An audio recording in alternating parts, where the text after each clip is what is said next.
একদায় স্নানে আধারেতে দেখি হেরিনু মাটির চাকা, হাতে নিয়ে তারে কহিনু তাহারে, হাতে নিয়ে তারে কহিনু তাহারে, তুমি কি গুলিস্তান। আল্লাহর ওলি কবি শেখ সাদী রহমাতুল্লাহ আলাইহি বলেন, ওরে মাটি, তুমি তো একটি নিম্নগামী মাটি বটে, তোমার উপর দিয়ে মানুষ মারিয়ে চলে যায়, তোমার উপর দিয়ে বাড়িয়ে চলে যায়, কিন্তু তোমার ভিতরে এত খুশবু কি করে হলো? মাটি এবার জবাব দিচ্ছে, কবি সাহেব, আমি হতে পারি নিম্নগামী মাটি,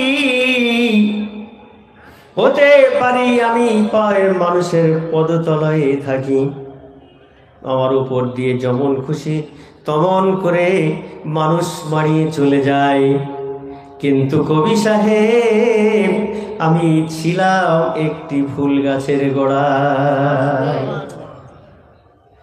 আমি ছিলাম একটি ফুল গাছের গোড়ায়, যে ফুলটা সুন্দর সুন্দর ফুল ফুটেছিল, আর ওই ফুলের মধ্যে এত খুশবু জারি ছিল, আমি তার গোড়ায় মাটি হিসেবে থাকার কারণে ওই ফুলের খুশবুতে আল্লাহ তাআলা আমি মাটিকেও খুশবুদার বানিয়ে দিয়েছে। আবার ভাইয়েরা, আল্লাহওয়ালার বন্ধু হয়ে যান, আল্লাহওয়ালার সোহবত ইখতিয়ার করুন, কামিলিন যারা তাদের সঙ্গ লাভ করুন, এই জন্য করে করবেন মাদ্রাসায় শিক্ষা অর্জন করুন, ইলম শিখতে পারবেন, কারি সাহেবের পাশে বসেন, তিনি আপনাকে কারি বানিয়ে দেবেন, মাওলানা সাহেবের কাছে গেলে আপনাকে মাওলানা বানিয়ে দেবেন, হাফেজ সাহেবের কাছে বসলে কোরআনের হাফেজ হয়ে যাবেন, আল্লাহওয়ালার সহবতে যদি বসতে পারেন ওই ব্যক্তি আল্লাহর ওলি বানিয়ে দেবেন। আমার ভাইয়েরাম, আল্লাহর ওলি হযরতে বাইজিদ বোস্তামি রহমাতুল্লাহ আলাইহি হুজুরের জীবনীর মধ্যে পাওয়া যায়। আল্লাহর ওলি হযরতে বাইজিদ বোস্তামি রহমাতুল্লাহ একটা দুটা নয়, একাধারে 22টা তার মুর্শিদ ছিল। যদি বলুন 22 জন মুর্শিদের খেদমত করেছেন, নুরানি ফায়জ ও বরকত নিয়ে তিনি এত বড় জামানার আল্লাহর ওলি হয়ে গেলেন। হযরতে বাইজিদ বোস্তামি রহমাতুল্লাহ আলাইহি তিনি ঘুমিয়ে আছেন, এই ঘুমন্ত অবস্থায় একটি খ্বাব দেখেন, স্বপ্ন দেখতে লাগলেন। ওই স্বপ্নের মধ্যে আরশের মালিক আল্লাহ পাক রব্বুল আলামিন জানিয়ে দিল, ও আমার বন্ধু বাইজিদ, ঘুমের মধ্যে তুমি জীবন যাপন করো, কিন্তু ইসলাম প্রচার করতে হবে, আমি আল্লাহ পাক রব্বুল আলামিন চাই, ও আমার বন্ধু বাইজিদ রে, আমি তোমার দাঁড়াতে চাই সারা পৃথিবীতে ইসলামের ধ্বনি প্রচার করতে। বাইজিদ বোস্তামি রহমাতুল্লাহ আলাইহিকে আল্লাহ পাক বলছেন, ও আমার বন্ধু বাইজিদ, আগামীকাল সকালবেলা খ্রিস্টানদের একটা মজমা বসবে, ওই মজমার মধ্যে 5 থেকে 6 লক্ষ মানুষের মোতায়েন হবে জলসাতে। ও বন্ধু, ও আমার বন্ধু হযরতে বাইজিদ বোস্তামি রহমাতুল্লাহ আলাইহি, তুমি কালকে ওই কনফারেন্সে, ওই জলসায় তুমি চলে যেও, তোমার দ্বারায় আমি দ্বীনের বাতি জ্বালাতে চাই। বাইজিদ বোস্তামি রহমাতুল্লাহ আলাইহি খবর নিয়ে সকালবেলা উঠে তিনি তার ইবাদত বন্দেগী সব কিছু করে সেই মজলিসে গিয়ে বসে পড়লেন। একে একে তাদের মৌলানা সাহেব নসিহত করে চলে যাচ্ছে। সময় কম, আমি এই জন্য সংক্ষেপ করে দিচ্ছি। তো তিনি সবে একে একে মৌলানা বয়ান করে চলে যাচ্ছে। অবশেষ যিনি বক্তা আসলেন, স্টেজে চেয়ারে বসলেন, কিন্তু বয়ান করতে চাচ্ছে, পারে না। বয়ান করতে চেষ্টা করছে, বয়ান করতে পারছে না। তো যারা শ্রোতা বসেছিল কম বেশি 5 লক্ষ, তারা বলছে আপনি বয়ান করেন, আপনার জবানের কথা শোনার জন্য আমরা বসে আছি। তাদের মূল টার্গেট ছিল, সাবজেক্ট ছিল এটা, ইসলাম মুছে দিতে হবে। আর আল্লাহ বলছে, ও বন্ধু ভাইজিৎ, ওরা চক্রান্ত করছে দিন ইসলাম মুছে দেওয়ার জন্য, আর আমি আল্লাহ চাচ্ছি তোমাকে ওখানে পাঠিয়ে দিয়ে দিন ইসলামকে জিন্দা করার জন্য। যাও, চলে যাও। কথা বলছে না। কি ব্যাপার, আপনি বয়ান করছেন না কেন? নসিহত করুন। বাইজিদ বোস্তামি রহমতুল্লাহ আলাইহি তো চুপচাপ বসে আছে। পাদ্রী সাহেব বলছে, আমি তো কথা বলার জন্য চেষ্টা করছি কিন্তু পাচ্ছি না। 5 লক্ষ শ্রোতা বলছে আপনি পাচ্ছেন না কেন? বলছে আমি এই জন্য পাচ্ছি না, আমার মন বলছে এই 5 লক্ষ খ্রিস্টানদের মাজমার ভিতরে নিশ্চিত একজন মোকাম্মাল আল্লাহর নবীর স্পেশালিটি ইমানের নূরওয়ালা কোনো একজন উম্মত এখানে বসে আছে। আচ্ছা, সুবহানাল্লাহ বলেন। যার ইমানের এত তেজ, সেই ইমানের তেজের কাছে আমার জবান খুলছে না। সুবহানাল্লাহ বলেন। আমার জবান খুলছে না। খ্রিস্টানরা রেগে ফায়ার হয়ে গেছে, ফায়ার হয়ে গেছে। এত বড় স্পর্ধা মুসলমানের, আমাদের জলসায় আসবে কেন? নিশ্চয়ই কোনো চক্রান্ত করে এসছে বা কিছু। পাদ্রী সাহেব আপনি বলুন কে এসে, এক্ষুনি তার গার্দান নামিয়ে দেব। পাদ্রী সাহেব বলছে না না, আসতে পারে, কি সমস্যা, কি ব্যাপারটাকে তাকে শুনি, তারপর না একটা ফয়সালা হবে। আর সারাসার গার্দান উড়িয়ে দিতে হবে না, এরকম সিস্টেম নেই। 5 লক্ষ মানুষের মাঝে যেখানে আওয়াজ উঠেছে গার্দান নামিয়ে দেব, আমরা যদি ওরকম কোনো মজমায় থাকি আর যদি বলে আখিরি নবীর উম্মতকে হাত তুলে দেখাও, হাত উঠবে? কথা বলেন না কেন?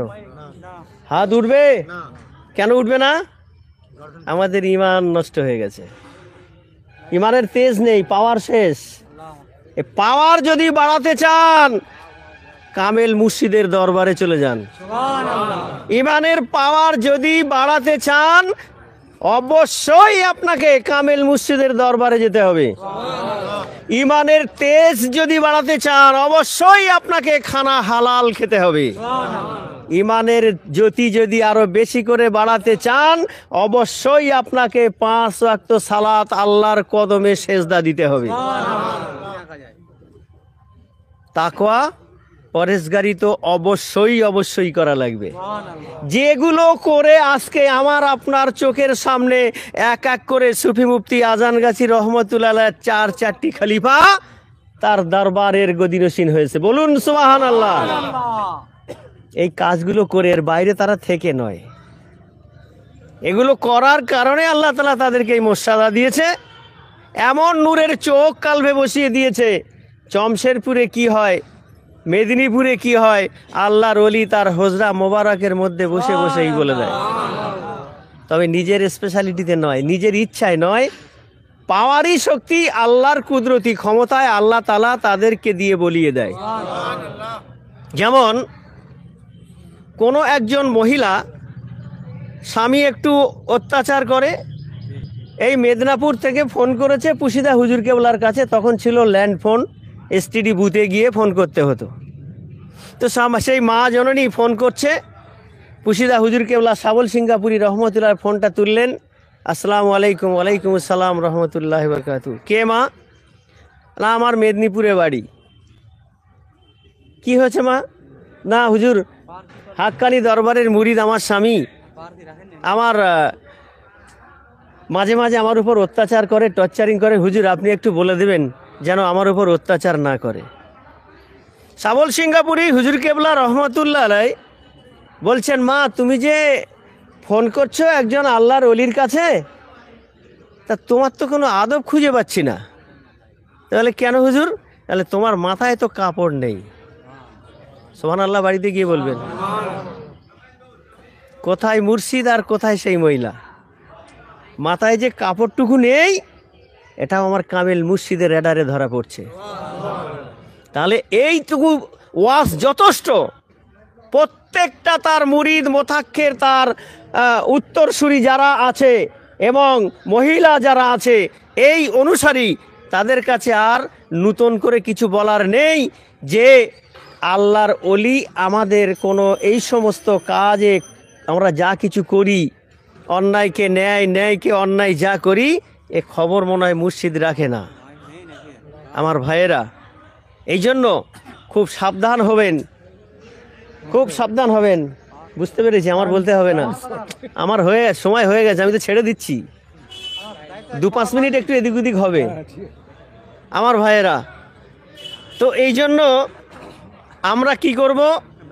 যদি আমরা আমাদের ইমানের স্পেশালিটি বাড়াতে হয়, কারেন্টের যখন পাওয়ার কমে যায়, যখন এসি ভালো চলে না, ফ্রিজ ভালো চলে না, আপনি অ্যাপ্লিকেশান করেন না? কথা বলেন না কেন? অ্যাপ্লিকেশান করেন ইলেকট্রিক অফিসে, আমার পাওয়ারটা বাড়িয়ে দিন, নাহলে মিটারটা চেঞ্জ করে একটু ভারী মিটার দিন, ওয়াটটা বাড়িয়ে দিন।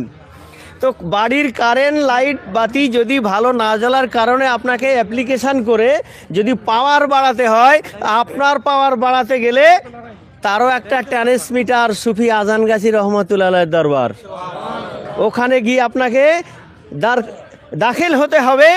আর ওই মুর্শিদের দেওয়া যে আদেশ হুকুমগুলো, এগুলো যদি পরিপূর্ণভাবে আপনি মেনে নিতে পারেন, তাহলে ইনশাল্লাহ ওই ট্রান্সমিটারের যে নূর আছে, ওই নূরটা আপনিও পেয়ে যাবেন। আমার ভাইয়েরা, এই পর্যন্ত কালাম মুক্তাসার করলাম। সময় এত কম যে কিছু বলা, সাবজেক্ট শেষ করার কোনো উপায় নেই। যাক, আগামীতে আবার হবে ইনশাল্লাহ। আমরা 5 ওয়াক্ত নামাজ আদায় করব। কোরআনের এই ওজিফা মুর্শিদ দিয়েছেন, একে, এই কোরআনের ওজিফাটাকে অমূল্য সম্পদ হিসেবে জীবনে আমল করব। এই আমল যদি আপনি হালাল খানা খেয়ে, আল্লাহকে ডর ভয় করে, নামাজ সালাতকে আদায় করে যদি এই কাজটা করতে পারেন, মুর্শিদের জামানের কথা বেহিসাব ঠিকানা জান্নাতে। আল্লাহ আমাদের সবাইকে বলার থেকে, শোনার থেকে বেশি বেশি করে যেন আমল করার তৌফিক দান করেন।